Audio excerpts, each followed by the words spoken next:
तर आता ही आपण 4 टक्स ब्लाउजची कटिंग करून दाखवलेली आहे मी। तर या कटिंग मध्ये आपण हे टक्स जे 4 आहेत ते कसे क्रिएट केले, प्रत्येक साईज नुसार तुम्हाला कसा टक्स क्रिएट करायचा आहे किंवा कितीचा टक्स दिला पाहिजे हे सगळं मी पुढे व्हिडिओ मध्ये सांगितलेलं आहे। स्किप न करता व्हिडिओ पूर्ण बघा आणि त्यानंतर तुमच्या सुद्धा काही शंका असतील तर त्या नक्कीच दूर होणार आहेत हा व्हिडिओ बघितल्यानंतर।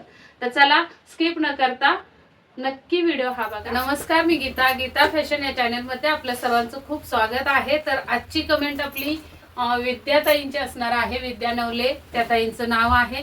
तर त्यांनी आपल्याला हे माप दिलेलं आहे, त्यात त्यांनी शोल्डर दिलेली नव्हती तर ती 14 इंच शोल्डर घेतली आहे मी। तर या मापाचा आपल्याला 4 टक्सची कटिंग या ताईंना बघायची आहे।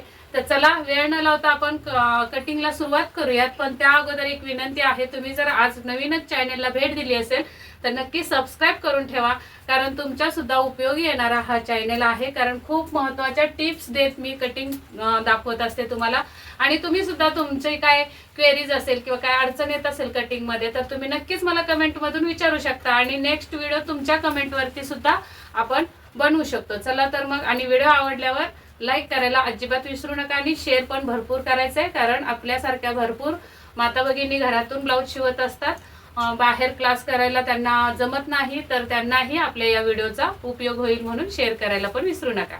चला आपण कटिंगला सुरुवात करूया। तर सुरुवातीला उंची आपल्याला दिलेली आहे 14, तर 1 इंच प्लस करून घ्यायचे 14 मध्ये। एक मी उंची टाकून घेते, रेघ मारून घेते अगोदर।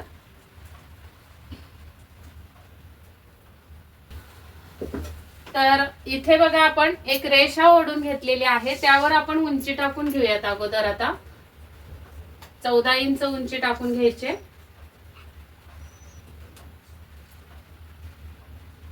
सॉरी 14 मध्ये 1 इंच प्लस करून 15 वर खूण करून घ्यायचे। कोणताही ब्लाउज शिवताना तुम्हाला पूर्ण उंचीमध्ये 1 इंच प्लस करायचे असतात।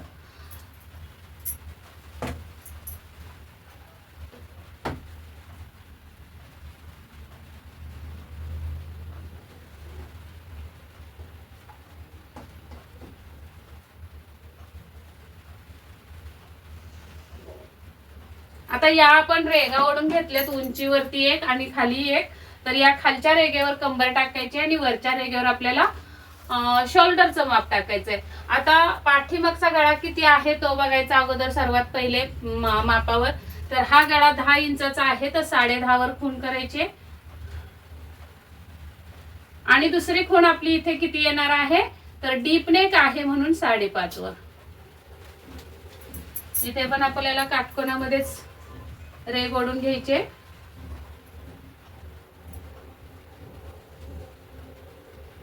त्यानंतर आता आपण टाकणार आहोत अप्पर चेस्टचा चौथा भाग। इथे अप्पर चेस्ट आहे 34, शोल्डर आहे 14 आणि कंबर आहे 31। याच्या आता या दोघांचे आपल्याला चौथा भाग करायचा आहे।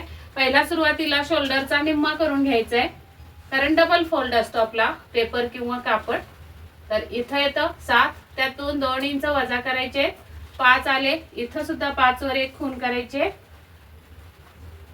आणि पाठीमागच्या भागाला 5.5 वर खूण करायचे। म्हणजे हा जी 5.5 चा आहे तो मुंडा असणार आहे पाठीमागचा, आणि अर्धा इंच आतमध्ये जो आहे तो असणार आहे पुढच्या भागाचा। म्हणजे 5 वर जी रेघ आहे ते असणार आहे पुढच्या भागाची मुंड्याची लाईन। आता इथे आपण जे टाकणार आहोत ते 34 चा चौथा भाग टाकायचा आहे। 34 चा चौथा भाग येतो, सॉरी 10वा चौथा भाग येतो 8.5, त्याच्या पुढे 1.5 इंच शिलाई मार्जिन। इथे आपण लूजिंग अजिबात ऍड केलेलं नाही, कारण आपला 10 इंचाचा गळा आहे म्हणून। इथे टाकायचा आहे कमरेचा चौथा भाग, कंबर आहे 31, तर 7.25, 1 इंच यामध्ये आपल्याला टक्सचे ऍड करायचे असतात, प्लेट टाकतो आपण ते, आणि त्याच्या पुढे 1.5 इंच शिलाई मार्जिन। तर इथं या पद्धतीने या दोन्ही रेघा मिळवून घ्यायच्यात, पुन्हा फिटिंगची फिटिंगला आणि शिलाई मार्जिनची शिलाई मार्जिनला।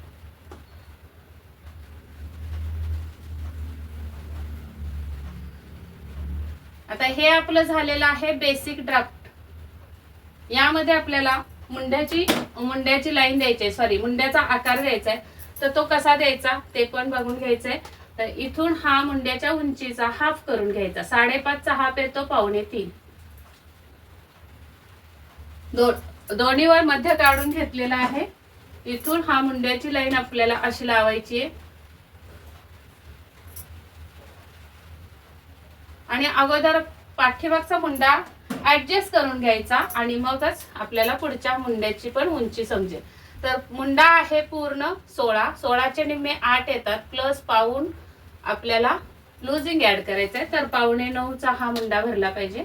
शिलाई मार्जिन दोन्हीकडे सोडायचं आहे आणि अशा पद्धतीने टेप वळवायचा आहे.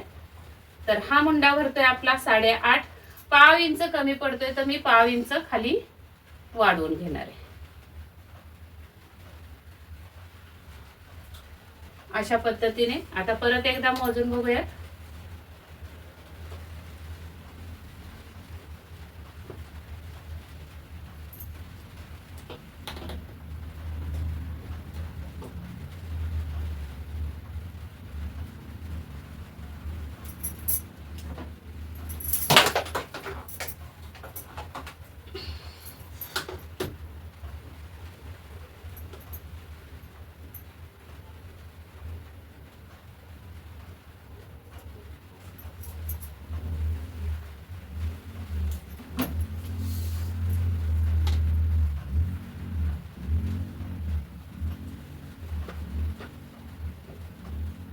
तर हा परफेक्ट 8.25 वर बसलेला आहे मुंडा. तर हा जो खाली आपण वाढवून घेतला पाव इंचाचा, ती मुंड्याची उंची परफेक्ट आहे. तर वरची ही पुसून टाकते मी लाईन. आपला हा परफेक्ट मुंड्याची लाईन अशी येणार आहे. आता याच्यानंतर आपल्याला इथे तुम्हाला गळ्याला रुंदी द्यायची 3 इंच किंवा 3.5. इथं शोल्डर तुमची 3 इंचावर येणार आहे. 3 पेक्षा कमी लागत असेल तर तुम्ही ती सुद्धा जशी तुमची आवड आहे किंवा कस्टमरची डिमांड आहे तशी शोल्डर पट्टी ठेवायची. इथे 3-3.5चा आपल्याला रुंदी द्यायची आहे गळ्याला. बॉक्स तयार करून तुम्ही हवा तो गळा टाकू शकता. मटका असो, पानगळा असो, पंचकोणी असो, चौकोनी असो किंवा राऊंड नेक असो, तो तुम्ही करून घ्यायचा आहे. नंतर इथून इकडे आपल्याला फोल्ड करायचा टेप असा फिटिंग पर्यंत आणि टक्सची जागा ठरवून घ्यायचे. म्हणजे बरोबर मध्यावर टक्स येणार आहे तुमची ही. या साईडला अर्धा आणि या साईडला अर्धा असा हा टक्स तुमचा तयार होणार आहे. या साईडने तुम्हाला पाऊण इंच वरती जाऊन हे तुम्हाला असं कटिंग करायचंय. ही झाली बॅक साईडची कटिंग. इथे तुमचा शोल्डर स्लोप किती येतोय बघायचंय. जसं मी प्रत्येक इथे लावूया असा काटकोनामध्ये टेप आणि जिकडे पण तुमचा शोल्डर स्लोप जातोय तिकडे तुम्हाला हा स्लोप द्यायचा आहे. टेप ठेवा, काटकोन घ्या असा किंवा पट्टीचा कोपरा लावला तरी तुम्हाला हा स्लोप निघणार आहे. ही आपली ड्राफ्टिंग झालेली आहे. पाठीमागच्या गळ्याची पाठीमागच्या पार्टची अशी ड्राफ्टिंग होणार आहे किंवा अशी कटिंग येणार आहे. सेम अशीच कटिंग केली तर फुग्यामध्ये अजिबात घोळ येणार नाही आणि असं कटिंग केलं तर इकडे सुद्धा चुन्या येणार नाहीत. या पद्धतीने स्लोप दिला तर गळा सुद्धा तुमचा उतरणार नाही आणि आपण ऑलरेडी इथे 2 इंच शोल्डर कमी केल्यामुळे शोल्डर सुद्धा पडणार नाही. तर चला आता हे मी मधलं फक्त पुसून काढते. पुढचा गळा 6.5 आहे म्हणजेच ही वरचं पुसून टाकायचं आहे. आपल्याला हे कटिंग असणार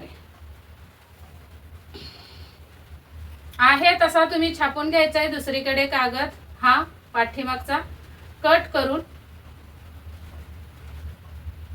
आणि छापल्यानंतर तुमचा कागद असा दिसणार आहे. या पद्धतीने तुमचा कागद दिसणार आहे आणि हे ज्या आतमध्ये म्हणजे तुमचा इथे मुंडा असा तुम्ही छापून घेतला त्यानंतर मुंड्याला तुम्हाला अशी सरळ पट्टी लावायची इथून आणि ही लाईन ओढून घ्यायची पहिल्या अगोदर. त्याच्या आतमध्ये ही अर्धा इंच अशी ओढली की तुमचा अर्धा इंच आतमध्ये हा मुंडा आला. आता पुढच्या भागाचा मुंडा देते वेळी तुम्हाला हा फ्रेंच कर्व या पद्धतीने लावायचा आहे असा आणि इथून हा तुमचा मुंड्याचा आकार जाणार आहे पुढच्या भागाचा. मी इथे तुम्हाला असा डार्क करून देते म्हणजे समजेल की एवढा मुंडा छाटायचा आहे तुमचा पुढच्या भागाचा. या पद्धतीने तुम्हाला मुंडा छाटला तर पुढच्या भागामध्ये सुद्धा इथे चुन्या येणार नाहीत किंवा फुगा येणार नाही. दुसरं काम आपलं करायचं आहे. पुढचा गळा बघायचा आहे. 6.5 गळा उंची आहे तर आपल्याला 7 वर खूण करायचे. इथे तुम्हाला पुढच्या भागासाठी 2.5 इंचाची तुम्हाला रुंदी द्यायची आहे गळ्याला. त्यानंतर आपल्याला कागद छापताना असा छापा की तिन्ही बाजूला तुमची कागदावर जागा असायला पाहिजे. इकडे सुद्धा एक्स्ट्रा कागद असला पाहिजे, इकडे सुद्धा आणि खाली सुद्धा. इकडे कशासाठी तर इथे आपल्याला शिलाई मार्जिन ऍड करायची असते हुकाय पट्टीसाठी, आणि खाली आपली उंची वाढत असते पुढच्या भागाची, त्या पद्धतीने. आता इथे जे आपलं हे जे छापून घेतलंय ते इथपर्यंतच छापून घ्यायचंय, खालीपर्यंत असं छापायचं नाही.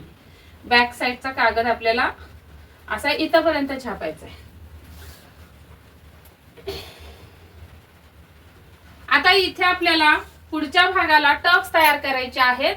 तर मी नवीन पद्धत एक शोधून काढलेली आहे जेणेकरून तुम्हाला अगदी परफेक्ट त्या ब्लाऊजची कटिंग करता येईल. 4 टक्स मध्ये कटोरी ब्लाऊजची कटिंग करते वेळी जसं आहे तसंच आपण इकडून सुद्धा कटिंग करून घेतलं तरी चालतं किंवा परफेक्ट ब्लाऊज बसतो. पण कारण आपण कटोरीमध्ये व्यवस्थित वाढवत असतो, पण आता 4 टक्स मध्ये आपल्याला याच पॅटर्न मध्ये ब्लाऊज बसवायचा असतो. प्रिन्सेस कट मध्ये सुद्धा तसंच असतं, आपल्याला याच पॅटर्न मध्ये बसवायचा असतो. तर 4 टक्स साठी पण आपल्याला इथे गळा अगोदर काढून घेते आणि इथे पॉइंट टाकायचा आहे. तर या ताईंनी पॉइंट सुद्धा दिलेला नाही, तर आपण या बसच्या ह्याने आपण पॉइंट टाकून घेऊया 10 वर. बसच्या अंदाजाने मी 10 वर पॉइंट टाकून घेतलेला आहे. इथे आपल्याला स्ट्रेट लाईन ओढून घ्यायचे.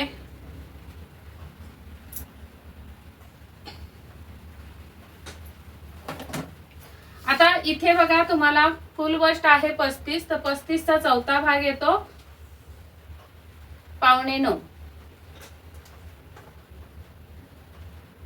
आणि मग त्याच्या पुढे तुम्हाला 1.5 इंच शिलाई मार्जिन करायची आहे. तर 10.15 वर खूण आली. तर ही शिलाई मार्जिन आपण नंतर देऊ शकतो, पण ही जी स्ट्रेट लाईन ओढून घ्यायची 9.25 ची, म्हणजे इथे सुद्धा 9.25, तर इथं पण आपल्याला अप्पर चेस्ट वर 9.25 घ्यायचंय. तर थोडस 0.5 इंच बाहेर जाणार आहे.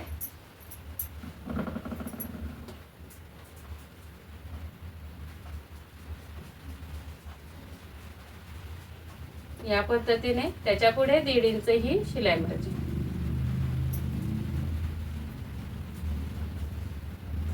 पुढचा भाग आपला 0.5 इंचानी बाहेर गेलेला आहे. बघा इथं होता आधीचा, 0.5 इंचानी वाढलेला आहे. आता याच्यामध्ये काय करायचं असतं, इथून इकडे अपेक्स टू अपेक्स आपला किती आहे बघायचंय. तर 10वा भाग टाकायचा. 35 चा 10वा भाग येतो 3.5. या 3.5च्या खुणेच्या या साईडला 1.5 इंच आणि या साईडला 1.5 इंच अशी खूण करायची. मुंड्याच्या साईडला 2 इंच वरती तिरकस जायचंय. बघा मोठे मोठे करते असं. आता इथून खाली आपल्याला स्ट्रेट लाईन ओढून घ्यायचे. इथं 3.5, तर इथं सुद्धा आपण 3.5 सरळ लाईन ओढून घ्यायचे खाली. आता इथे कमरेचा भाग बघायचा आहे किती आहे. कंबर आहे 31. 31 चा चौथा भाग येतो 7.25. इथं आलं. इथून पुढे फिटिंग पर्यंत किती उरले बघायचं, तर 1 इंच उरतोय. तर आपल्याला या साईडला अर्धा आणि या साईडला अर्धा अशी ही टक्स मिळालेली आहे.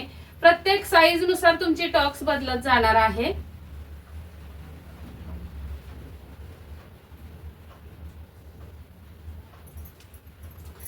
आता दुसरी खूण आपली असणार, दुसरी टक्स आपल्याला इथली तयार करायची हुक आहे पट्टीवरची. तिथे फक्त नॉर्मली तुम्हाला वरती 0.5 इंच आणि खाली 0.5 इंच अशी तुम्हाला ही टक्स तयार करायची इथपर्यंत. म्हणजे टोटल टक्स ही तुमची होणार आहे अर्ध्या इंचाची, आणि या साईडची टक्स तुमची 1 इंचाची तयार करायची आहे. रेगेच्या वरती अर्धा आणि रेगेच्या खाली अर्धा, आणि मग ही टक्स आपण मिळवून घ्यायचे व्यवस्थित अशी.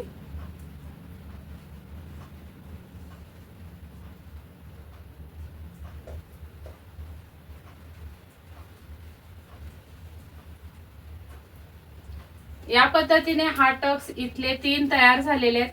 हा टक्सचा बिंदू आहे तो अर्धा इंच खाली जरी तुम्ही ठेवलात तरी चालतंय, पॉइंटला ठेवलात तरी सुद्धा चालतंय, पण पॉइंट वरती आणताना एकदम कडेने आणायची म्हणजे व्यवस्थित येते.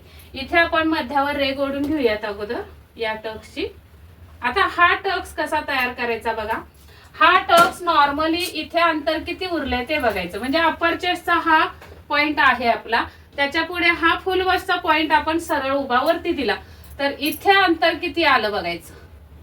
तर हे अंतर फक्त पाव इंचाचं आहे आणि इथे 1 इंचाचं आहे, तर इथं आपण 1 इंचाची टक्स ऍड केली. इथं पाव आली म्हणून आपल्याला इथे सुद्धा दोन्हीकडे पाव इंचाची टक्स द्यायचे, इकडे आणि इकडे. म्हणजे टोटल ही टक्स पाव इंचाची होणार आहे. अगदी छोटीशी टक्स येणार आहे किनारी बरोबर.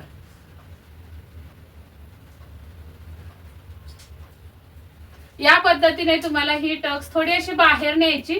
कटिंगच्या वेळी तुम्हाला मी माझी कटिंग दाखवते त्या पद्धतीने टक्स बंद करूनच कटिंग करायचे, नाहीतर इथे खड्डा पडतो, असा खड्डा पडतो आणि मग ब्लाऊज काय होतो, कमी पडतो इथे असा. इथे सुद्धा तसंच होतं.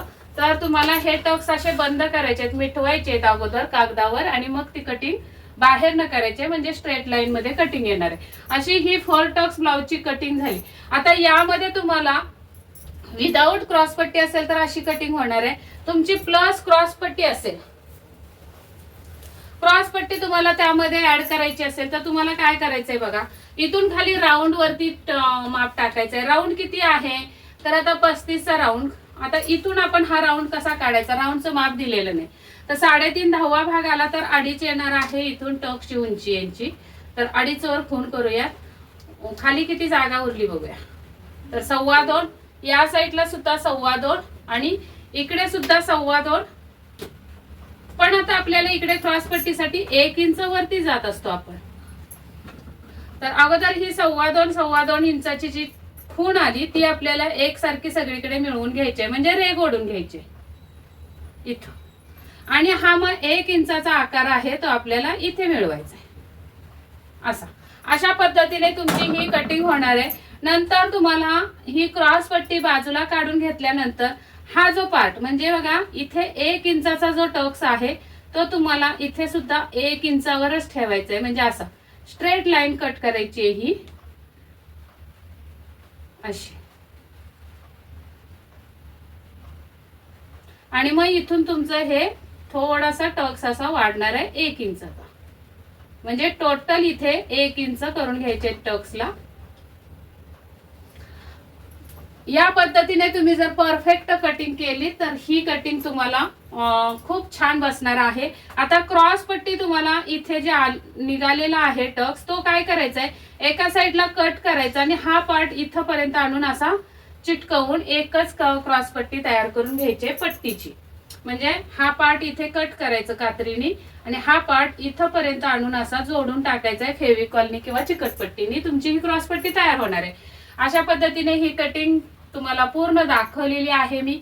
तर या ताईंची कमेंट काय होती, ताई तुम्ही दाखवलेल्या व्हिडिओ मधून मी खूप छान शिकते, खूप छान व्हिडिओ असतात, कटोरी ब्लाऊज एकदम छान आणि परफेक्ट बसतो, पण 4 टक्सच्या ब्लाऊजला छातीमध्ये फुगा येतो, अशी त्यांची एक अडचण येते त्यांना आपल्या पद्धतीने कटिंग केल्यावर. तर मला वाटते त्यांनी 4 टक्स ब्लाऊजची कटिंग थोडीशी व्यवस्थित बघितलेली नसेल किंवा समजलं नसेल कटिंग. पण या पद्धतीने त्यांनी कटिंग केली तर अगदी 100% त्यांना परफेक्ट येणारच आहे कटिंग ही. कदाचित ते इथं 1 इंचाच्या ऐवजी 1.5 ते 1.25 इंचाचा टक्स देत असतील. इथं त्यांच्या मापानुसार फक्त 1/2 इंचाचा टक्स निघतोय, पण मी सांगते त्यांना 75, म्हणजे व्हिडिओ मध्ये सांगत असते की 1/2 इंचाचा टक्स द्यायचा आहे, म्हणून त्या 1/2 इंचाचा देत असतील कदाचित, म्हणून इथे आणि इथे त्यांना फुगा जास्त येतो. म्हणजे बसचा आकार तेवढा नाहीये, पण विनाकारण टक्स रुंदी वाढवल्यामुळे त्यांचा फुगा जास्त येतोय छातीमध्ये. तर ताई विद्याताईंना मला सांगायचंय की सेम याच पद्धतीने 4 टक्सची कटिंग करून बघा आणि नेक्स्ट व्हिडिओ मध्ये तुमची पहिली कमेंट असायला पाहिजे की ताई तुम्ही सांगितलेल्या पद्धतीने ब्लाऊज कटिंग केला, एकदम परफेक्ट बसला, आणि बसणारच. तर चला, ही कटिंग आवडली असेल तर लाईक करायला अजिबात विसरू नका. पटकन लाईक करून घ्या बरं. आणि सबस्क्राईब पण केले की नाही ते चेक करा. सबस्क्राईब केलेलं असेल तर जॉईन बटन क्लिक करून मेंबरशिप घ्या. खूप छान छान व्हिडिओ त्यामध्ये असणार आहेत. अजून एक सांगायचं आहे, कालचा मी व्हिडिओ बघण्यासाठी कमेंट्स वाचत होते, कारण तुम्हाला तर माहितीच आहे तुमच्या सर्वांच्या कमेंट्सवर मी आपण नवीन नवीन व्हिडिओ काढत असतो, तर मला आधीच्या कमेंट्स वाचाव्या लागतात. तर खूप साऱ्या कमेंट्स अशा होत्या की ताई व्हिडिओ कितीही मोठा होऊ द्यात, पण एकाच मालिकेमध्ये आम्हाला ब्लाऊजचं माप घेऊन कटिंग करून ब्लाऊज शिवून एकाच मालिकेमध्ये दाखवा, अशी डिमांड होती बऱ्याच साऱ्या ताईंची, दादांची. तर त्यांच्यासाठी मी व्हिडिओ शूट केलेला आहे, लवकरच मेंबरशिप मध्ये पडणार आहे. पण मला तुम्हाला तो व्हिडिओ मेंबरशिप मध्ये बघायला भेटेल, तर नक्की मेंबरशिप घेण्यासाठी क्लिक करा जॉईन बटनावर आणि मेंबरशिप घेऊन त्या व्हिडिओचा सुद्धा आनंद घ्या आणि फायदा करून घ्या तुमचा. चला तर मग आजचा हा टॉपिक इथंच थांबवते. हा व्हिडिओ आवडला असेल तर लाईक करायला अजिबात विसरू नका, आणि नवीन बघत असाल तर कमेंट्स, जर तुमच्या काही मनात शंका असतील, कटिंग बद्दल अडचणी असतील, किंवा असंच तुम्हाला एखादं माप घ्यायचं असेल, द्यायचं असेल मला, तर नक्की कमेंट सेक्शन आपलं तुमच्यासाठी ओपन आहे, त्यामध्ये कमेंट टाका आणि तुमच्या इच्छेनुसार तुमचा एखादा व्हिडिओ लगेचच आपण तयार करू. भेटूयात पुढच्या व्हिडिओमध्ये. तोपर्यंत स्वस्त राहा, मस्त राहा, काळजी घ्या. व्हिडिओ पूर्ण बघितल्याबद्दल धन्यवाद.